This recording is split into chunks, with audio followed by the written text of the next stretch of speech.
You're listening to the Jōrni Podcast. What if everything you thought you knew about healing chronic illness was only part of the story? Discover the missing piece in today's episode. This episode contains adult subject matter and some listeners may be triggered by this content. Listener discretion is advised. Hi, I'm Petra Brunbauer, and with decades of experience with sadness, pain, anxiety, and stress, I finally figured out how to leave all that behind. And this podcast shows you how to break free permanently so you can reclaim your sanity and find the self-esteem and energy to go after the life you desire. With real talk about mental health, holistic healing, and the tough journey of coming out the other end. This is the Jōrni Podcast. Welcome to today's episode. In this episode, we explore the complex world of the many conditions like chronic fatigue that leave us feeling drained, foggy, and unable to fully engage in life. Our guest shares insights from both her professional expertise and personal journey, uncovering why so many struggle to find lasting relief and what might be missing from conventional approaches.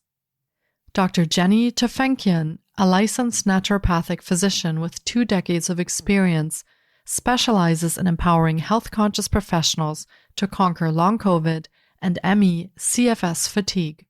Her personal battle with chronic fatigue inspired her to uncover its root causes, leading to the creation of a transformative system that addresses the 5 core root causes of chronic fatigue, ME. This approach helps those overwhelmed by exhaustion regain their energy and vitality, allowing them to fully embrace life once again. Combining a thorough functional medical approach with deep subconscious work, Dr. Tufenkian's method facilitates significant shifts in both physical and energetic well-being. She believes in a holistic healing process that integrates the physical, mental, emotional, and energetic dimensions, emphasizing the body's inherent ability to be vital. Dr. Tufenkian earned her medical degree and completed her residency at the National University of Natural Medicine. She is also a mom of 2, happily married, and loves her time outdoors and in the kitchen. Here's my interview with Dr. Jōrni Tufenkian.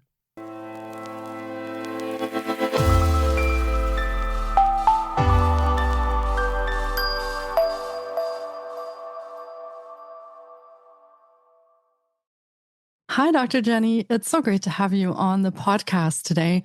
I've been looking forward to getting to chat with you because we'll be covering some really important topics today that I feel are not just very close to my heart, but also probably very close to the heart of our listeners, including chronic fatigue, which is a big one, and long COVID. So we'll be diving into some really important topics today. Thanks for joining me and welcome to the podcast. Thank you so much, Petra, for having me on the podcast. I'm very excited about our conversation today. Yeah, me too, and my absolute pleasure. For starters, would you like to tell us a little bit about yourself? I always like to know the journey that brought you to what you're doing today. Usually there's some kind of event that happened or something that connects that together. So tell us a little bit about yourself and how you came to do what you do today and maybe a bit about what you do today. Sure, absolutely. So I'm a naturopathic physician, and my journey to become a physician is its own story. But one of the things that happened during my second year of medical school, and I had decided to become a naturopathic doctor when I found myself 6 months pregnant with my first child, and I was single and had a broken knee. And I was just sort of had this huge epiphany that I'd always wanted to be a doctor, and I just committed to taking care of this kid for the rest of his life. And so all of a sudden, 9 years of medical school didn't seem that overwhelming or scary of a commitment to make. I jumped in and I did that. And I started doing my pre-med when he was tiny. And I started medical school. And by the second year of medical school, he was 4 years old. And I felt like it was time to have a second child. I ended up marrying his dad and I wanted to have a second child. I ended up having a series of miscarriages. And one of them was at 17 weeks. I hemorrhaged and passed out at 5 o'clock on a Friday afternoon, which is a terrible time to have to be rushed to the hospital in any city. And that's exactly what I needed to do. So I ended up going to the hospital, and that event threw me into what I call a dark night of the soul. And a dark night of the soul for me is when we have this physical body, this mental, emotional, and this energy body. And these are 3 different energy systems that are always interreacting with each other. And one of them may be really strong and the other one may be out of balance. And your dis-ease may be from one of those bodies. Like it could be from the emotional body impacting the physical, or from the energy body impacting the emotional, or vice versa. The dark night of the soul, in my experience for myself, when I've seen others go through this, all systems are down, all 3 levels. I was basically in bed. If I had high energy, I'd put my head on the pillow. Low energy, I was flat. I couldn't eat. I couldn't sleep. I had IVs in my arm. I had ice up to my knees, and people thought I was going to die. And I frankly was quite suicidal, and I had severe anxiety, which was not typical for me. And it was through that healing journey and process that I began to understand so much more of what it was to be a human being. And I was able to open up into different parts of myself that truly allowed me to become a better physician once I was able to go back to school. But it took me a year before I was able to return to school. I had amazing practitioners come to my bedside, my teachers, my fellow students came and took care of my kid and fed us. I was very blessed with a community to support me. And I ended up doing some really deep subconscious work with a hypnotherapist. And that's when I realized the power of the subconscious mind. This is way back in the 90s. And I was having these trippy experiences of generational trauma showing up. These clear pictures of things happening. I'm like, okay, I'm not going to tell anybody that because they'll think I'm crazy, until Stanford University about 10 years later came out with a study and said, yes, you can have generational trauma and that could be part of what's going on in your body. It's like, okay, now we can talk about it without people locking me up. This healing process, the subconscious work got me from bed to the couch. I got rid of the depression, the anxiety, the suicidal ideation, that went away. But I was left with this lingering fatigue. And one of my therapists said, do you have chronic fatigue syndrome? And I was like, oh, get that label away from me. I don't have the yuppie flu, which was what it was called back in the 90s. And yet I had to realize that's exactly what I had. So I threw what I had at it. And over time, I felt like it was a complex puzzle and I was putting the pieces together. Finally, the last piece of the puzzle for me was when I was a first-year resident and I had health insurance for the first time, and I got all 20 of my dental mercury amalgams out, detoxed the metals, and it was like night and day for me. And all of a sudden I had this incredible energy. I was 150% better, could work these long, crazy days, had another kid, opened clinics, could go all day. My breaks were my rest. And I was super happy, really fit, meditating. I was really living a very healthy life. Never thought I would get it again.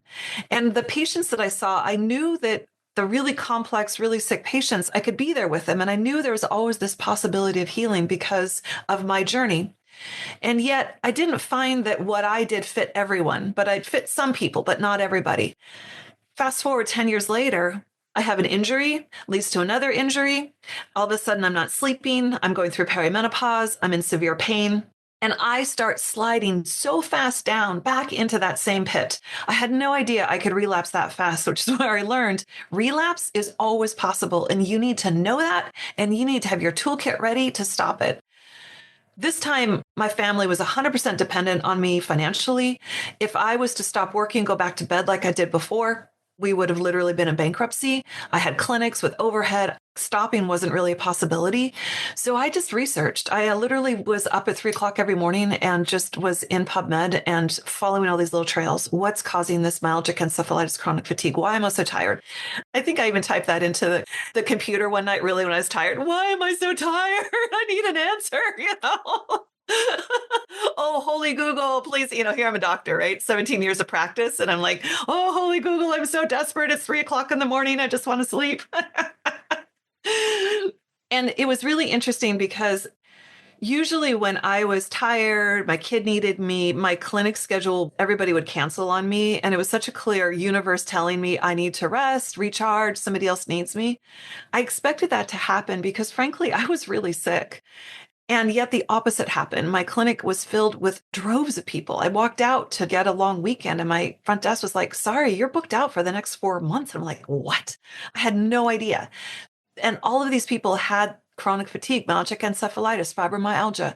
And they were coming to me, and it really allowed me, because I was seeing so many people with this as I was studying it, I began to understand that there are these 5 different patterns that were kind of consistent.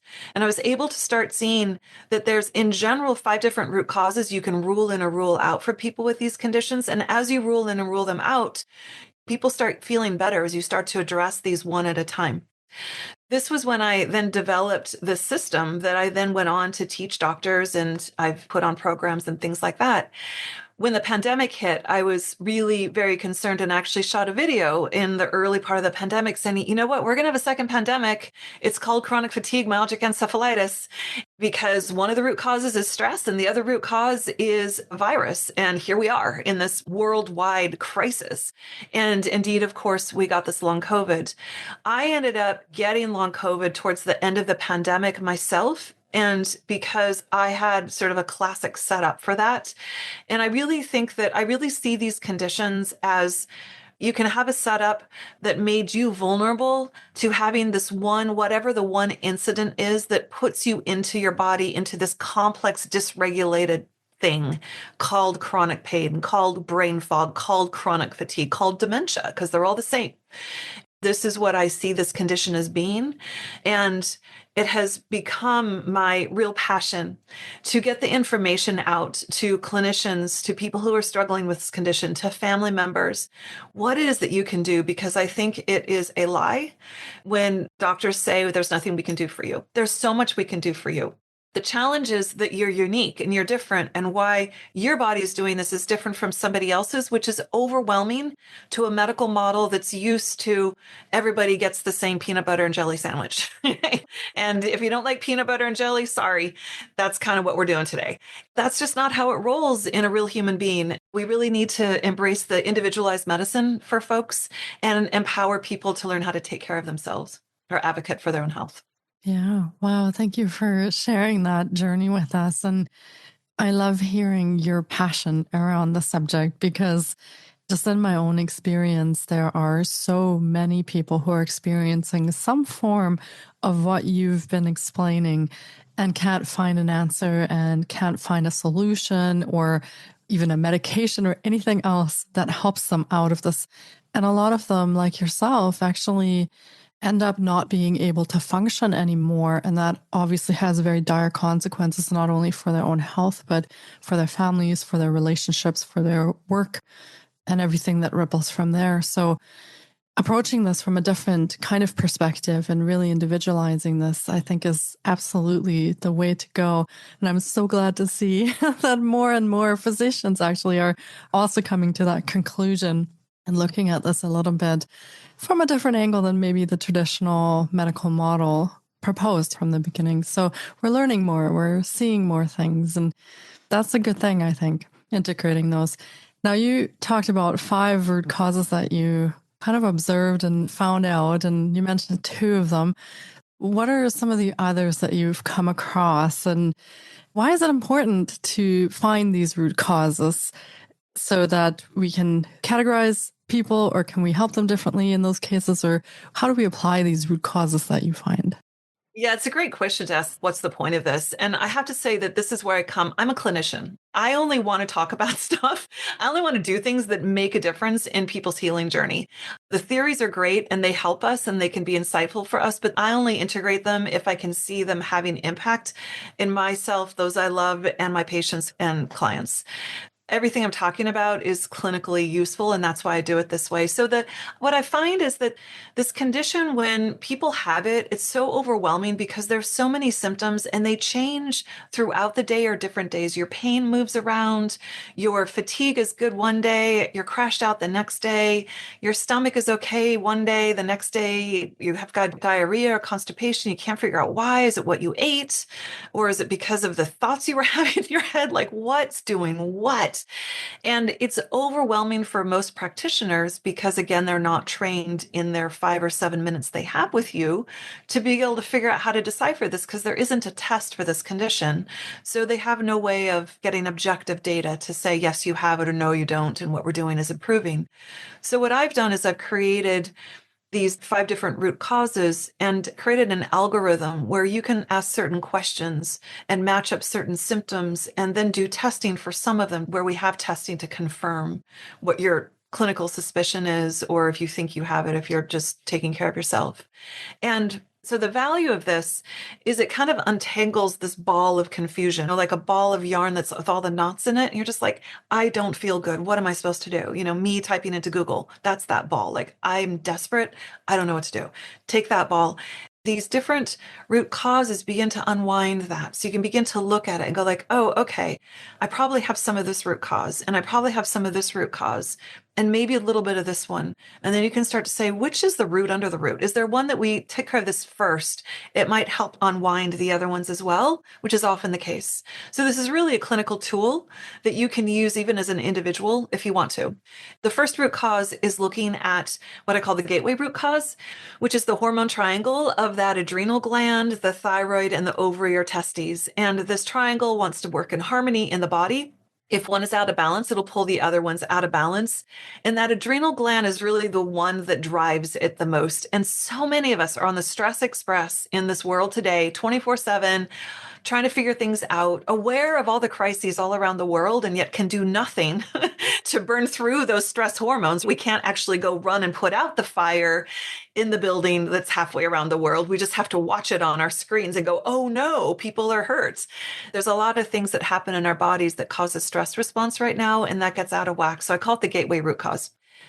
The second one is looking at infections, and those can be virus infections, bacterial infections, fungal infections. We have a whole virome with us. We have a microbiome, we have microbes, we have fungi, we have viruses that live in us. And they are just part of us. They're part of who we are. They're in our cells. And those can be in a dormant state, which is fine, but they can also get reactivated when we're under stress. And this is frequently what I see. And this is one of those low-hanging fruit, most often missed, even by really great clinicians, is looking at these chronic infections. And when we get those addressed, people tend to feel a lot better. And there are certain kind of symptoms and feelings and ways people explain they're tired that can key you into thinking that this is actually a viral thing, like feeling like you have cement in your legs, like you're walking through molasses. You're kind of tired all the time. Those kinds of things. You have swollen lymph nodes and sore throats and catch everything that comes through the room, or you never get sick because you're always kind of sick. So these are some of the things that can be part of a virus thing, as can pain. Random pains can be part of the viral picture. Another root cause is looking at mitochondrial dysfunction. So your mitochondria are the powerhouses of each one of your cells, and those can burn clean or burn dirty. And most of us who have some form of long COVID, myalgic encephalitis, chronic fatigue, our mitochondria are super inefficient. And you probably know, and the mitochondria are amazing and are part of the network that works with they're impacted by our neurotransmitters, by our hormones, by our nerves, by everything, like communicates with that mitochondria into the center of the cell. And there are many different triggers that can shut those down. Those mitochondria can also be overtaken by those viruses, and literally the viruses alter the blood sugar metabolism in your body, and they suck your energy, your glucose away for them so they can procreate and take it away from you. The other root cause is looking at toxic overload. Now, there's obviously a lot of overlay between these root causes, but toxic overload is when your body is taking in more toxins than it can release. We all have exposures to toxins in this planet at this time, and it's all great for all of us to be working every single day on doing some sort of daily detox rituals, just because we have a human body. And we were super creative and made all these really interesting things, and some of them are poisonous. So, I mean, it's just kind of where we're at. Practicing some kind of detox is great. Some of us, whether it is because our garbage can just got so overfull that we can no longer unload things, whether it's we have genetic kind of blueprint where our detox pathways are just a bit more challenged and need more support, and it's easier to get gunked up than somebody else, or whether you just got an incredible amount of something that just really poisoned you. You may have a toxic overload. Like when I had 20 mercury amalgams, that's a lot of mercury for a little kid to have in her mouth for her whole brain developing years. That was just too much for this little body. There's a certain amount of toxins that can go in and really impact the mitochondria. And one of those that's super powerful are the metals. And that's probably what was happening with me when I had mine done. And then the fifth root cause is looking at what's happening with your limbic brain and your emotional brain. And I know that you're an expert in this with your book that's coming out and looking at that freeze response, looking at how is it that our limbic brain, our amygdala, and now we understand the insula is a huge part of this, how it's connected to that vagus nerve, that beautiful nerve. It's the only nerve that leaves the brain and comes down and wanders. It's the vagus wandering nerve, comes down and touches all your organs. It's like your sentinel. It's sending up information. It's collecting data from your gut, from your liver, from your spleen, from your lungs, from your tissues, from your mitochondria, and saying, are we okay? Are we not okay? It's always surveying for safety and danger. Those of us who have had early childhood trauma events, which is kind of everybody, one way or the other, either your goldfish died or something happened. It was a big deal for you when you were small and your brain wasn't fully developed and you didn't have resources. So we all have that trauma. And depending on how much trauma you have, depending on whatever you inherited, whatever your soul journey is, you can have more or less filters that are filtering for danger. And that can tip a body over into interpreting that you're just really not safe. That limbic brain and its huge desire to protect and love and save you, help you survive. If it's picking up a lot of signals of danger from like your gut having dysbiosis or viruses in your mitochondria, whatever it is, it will send out signals to the rest of your body to shut down, basically to hibernate, to hide. And it's like, I don't know what's going on out there, but I need you. It's not safe. And I want you to be okay. So I'm going to amplify your pain. I'm going to amplify your fatigue. I'm going to send out all of this interleukin 1. So you get kind of isolated, anxious, and depressed, and you go hide because you're safer in your cave than you are out there. That's all I can tell you. Go back in the cave, please. That's what's happening with the limbic brain. And once that limbic brain gets dysregulated, they call it torpor or sickness syndrome. It literally leads to a whole bunch of signals in the body that start to shut the body down. So then you get into this vicious cycle where the mitochondria has been downregulated from the brain saying it's not safe. We're going into kind of hibernation mode. And then you have the mitochondria also feeding back to the brain going, yeah, I'm shut down. I'm not doing so great. And it becomes a vicious cycle. And we see this altering our immune system, our hormones, basically everything. And we get into these, what they call feed-forward cycles. And we're seeing a huge connection with the brain inflammation. So all of these conditions lead to brain inflammation, which again has this incredible feed-forward cycle, which is why we're now seeing that the brain fog that people experience with these conditions is the same as dementia, and it's the same as depression and anxiety. All of these things are on the same. They're different intensities and places that your brain may be inflamed, but it's all around brain inflammation. It's so interesting that you connect everything together because we often see different pieces of it, but we don't really quite know how that whole picture fits together. So when we actually go see our GP or we talk to someone and we say, okay, well, I have this, but it's just one little piece of that entire puzzle. And that makes it a bit more difficult to actually ascertain what's going on. So playing detective a little bit in that sense of working your way through these root causes. And as you said, most people in the medical system don't have the time or the resources really to invest in digging down into what's going on. And so a lot of people don't get the rest of the puzzle. They only get that little piece that they're fighting with. So that's really interesting to hear you explain that and sort of its full, how it comes together and how you look at that as a clinician and how you take the steps to figure that out. Now, there was one more thing that you mentioned during your journey, and that was working with the subconscious mind. So now that we've discovered the root causes a little bit more, we understand how these things fit together in our body and our mental, emotional body and our energetic body.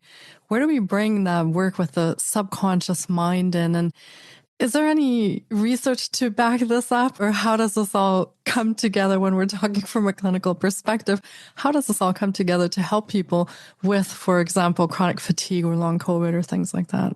I would say, yes, there is research. So when you talk about the subconscious mind, I think the question is, where is that and what is that, right?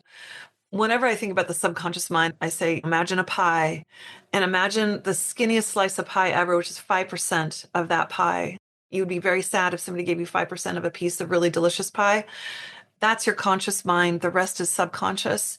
And some of that subconscious mind is your brain running you. It's running your heartbeat, your breath rate, things like that. Physiological things are partly controlled by the subconscious, but it's also a data collection site for every auditory experience, emotional experience, visual experience you've had since you were in utero to present. And then, as I said, yes, we have research to prove that we also inherit patterns as well from generational traumas. Little Joey's afraid of dogs, never had a bad experience. The dogs, mom and dad love dogs, but great grandpa got bitten and taken down on the farm with a dog. So little Joey literally inherited his fear of dogs from great grandpa, and that's possible.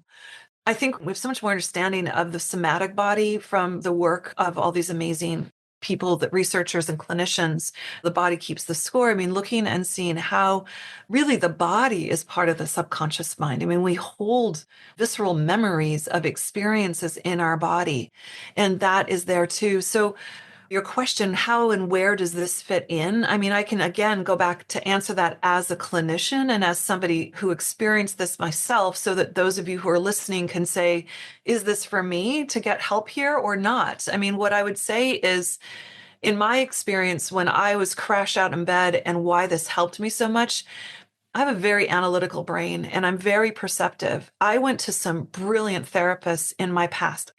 I've had a lot of loss. Many people in my family have died. I've had the things, and I saw some incredible therapists who, the classic comment I would always get, whether I was 15 years old or 29 years old, was like, "You're so perceptive. That's an incredible insight." I'm like, "Yeah, I know. Thank you very much. Now, can we do anything to help me feel better?" Bless their hearts. They were great practitioners. But for me, I was so good at thinking and realizing things that they weren't getting me. The subconscious work was the first time I felt like somebody was scratching me where I itched. It was the first time we were getting to where I could feel that sense of I'm not okay. And we could actually create a narrative and a story to understand why I was perceiving that and how to change it. So for me, it was huge. I know that I healed years of work within a few months by doing intensive subconscious work. And I really had a night and day experience through a 2-hour long subconscious session where it broke through. And again, that's where I realized the power of the subconscious mind. From a clinical perspective, when I'm working with people, I do subconscious work with my clients, and when it's appropriate and when it's the right thing to do. And one of the ways I know it's the right thing to do is if they've been trying to do lots of things, they've kind of done a lot on the physical level. They've come to me, they've already seen 15 doctors, they're all great practitioners, they've done amazing protocols, and they're not getting to that next level. They still have that ceiling over their head that they can't break through into feeling that 150% better. That's one of the signs that I know that maybe we need to do some work on the subconscious. There's something happening. I had a patient who I've done a lot of subconscious work with. And it's interesting because this is a very physical symptom that she had. She has herpes and she would get these breakouts and they kept coming back. She also kind of has this chronic parasite thing where her body, and when I think about parasites, somebody who has chronic parasites, I had a teacher say, you can't be parasited from the inside if you're not also parasited from the outside, as in you're kind of an energy sponge. You're taking on the energy from other people and things, and you don't have good energetic boundaries. And she was having this chronic problem with her gut. And she also kept having these flares where sometimes she would have fevers and feel sick, and she'd get the breakouts, and it kept coming and going. Even though she was working with this great homeopathic doctor, she's taking great antivirals, she was taking all these herbs, and her diet is like squeaky clean, beautiful mindset. Everything was right. I did like 3 different sessions. And then there was the one session, the 2 were great. Like, okay, that was helpful, feel better, helpful, feel better. And then there was the breakthrough session where we're able to get to something where she was able to switch how she was perceiving herself. And she was able to take power back, really what it was. It was like taking power back in herself. And she was able to really feel it and see it and live it. And your subconscious mind loves a good story. And what's happening in all of us who are tired, sick, depressed, dysregulated is your subconscious is telling you a story that is a sad story. And it's keeping you right there where you are. And sometimes you have to understand where that story came from and help your brain rewrite it so that you can come back into being who you're really fully meant to be living right now and what your soul really wants you to express. So she came out of that session and I could tell it was a big one. She could tell it was a big one. She came back weeks later. She's like, yeah, that's just not a problem. Like that is gone. It's gone. It's just not there. And she was able to really use the power of her body to heal. I feel like we all have that power, and we sometimes just don't know how to access that, or we've never been taught how to access it. Yeah, that's exactly what it is. And I think that's what is so important about this time and is so exciting about this time is that I see that we are, as much as so many of the medical systems and stuff are breaking down and we can tell they're not meeting our needs. And yet, whenever there's a breakdown, there's also an opportunity for transformation and shift and change. And I believe that's what's happening right now. Those of us that are willing to take this on and to empower ourselves to understand what are we really made of and how do we really impact our health on all these levels. Like, yes, it's what you eat and it's the supplements you take and all those things and getting the sleep and all that's super important. Those are the health foundations. They're essential. And there's this other aspect of us that I think we're ready to talk about now, right? And we have science to prove it if you need it. We do have an energy body. We can test it, measure it, see it, take a picture of it. It's there. It's like, it's not woo-woo. And when we start to kind of come into owning this, then we can take that power back because I know that we have this vital force in us that if we activate that, the body comes back into balance. And all of these super complex illnesses have the ability to go away. Every single symptom you have right now is due to your body being dysregulated. And honestly, your body's trying to help you. It's trying to function. It's trying to save you. It's doing it the best way it can. It's like your immune system is either overreacting or underreacting to try to save you. Your limbic brain is putting you in shutdown mode to save you. It's like your body is storing all these toxins to keep it out of your brain. It's trying to save you. So sometimes it's just figuring out what is my body telling me and how can I support it so that it can get back to being vital again. Yeah. Yeah. And that's the goal of all of this, right? Is to empower ourselves, other people, your patients, your clients to do exactly that. And do you have maybe a little insight or something small that our listeners could try for themselves if they are experiencing anything of what we talked about in this episode today and they want to start somewhere? They want to dip their toe in and say, okay, I want to try this out a little bit. I'm not quite ready maybe to jump into a full protocol or don't even know where to start, but maybe one little thing that they could walk away, turn off this episode, walk away and try that out. Anything that you might have for them? Yeah, a couple things. So first of all, if you're interested, when I was talking about the 5 root causes and you're kind of like, well, how do I know about that? I actually created a quiz where I followed the exact algorithm I use in clinic and that I teach practitioners. And it's on my website. You're welcome to just go take that. And it will say, hey, this is most likely one of your dominant root causes. You may have more than one, but it just pops up your most dominant one for you. So that can be kind of an interesting and great place to start to get that back to the Google. Why am I so tired? It's like, that's what the quiz is called. Why am I so tired? I think that that's great. I think that in terms of the one thing, I think that if my talking about a physical, mental, emotional, and energy body, if you're like, what is that? And you're not feeling well, I would encourage you to explore that. What are some people talking about these other bodies? Because maybe that's why you're not getting the progress that you should be, because you've just been focusing on the physical instead of looking at one of these other levels. Maybe it's this other level that's influencing the physical. And once you address that, then all those amazing things you're doing will start helping you better, helping you more.